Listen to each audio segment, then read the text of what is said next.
মোহিনী যদি মনে করে তাহলে তোর মতো কত বাবু দু বেলা মোহিনী পায়ে পায়ে করে ঘোরাঘুরি খাবে। চাইলে টাকার পাহাড় বানাতে পারে এই মোহিনী, কিন্তু না, মোহিনী মরবে তবু সে নিজের ইজ্জত কোনোদিনও বিক্রি করবে না। কারণ মোহিনীকে টাকা দিয়ে কেনা যায় না, কেনা যায় ভালোবাসা দিয়ে। আর যেটা তোদের মতো জানোয়ারদের মধ্যে এতটুকু নেই।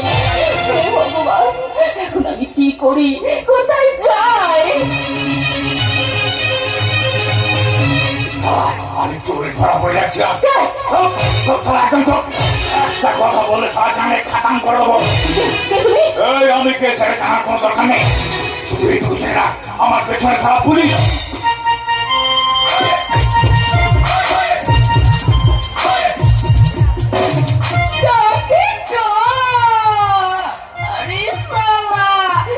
দেখছি সেদিন সেই পুলিশ বাবু, পুলিশ বাবু তোমার বেতন পুলিশ।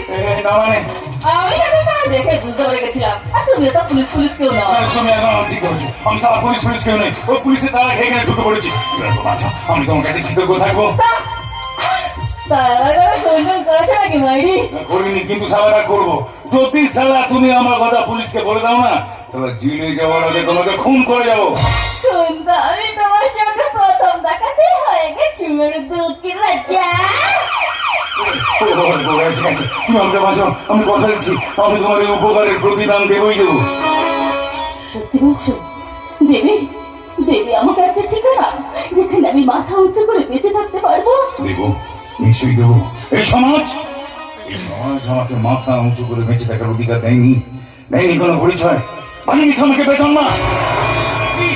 শুনেছি কোন এক বিরাট শিল্পপতি লালসার আগুনে আমার জন্ম। আমার মায়ের সাথে মিথ্যে ভালোবাসা নাটক করে আমার মায়ের শরীরটাকে ভোগ করে তাকে ছুড়ে ফেলে দিয়ে চলে যায়।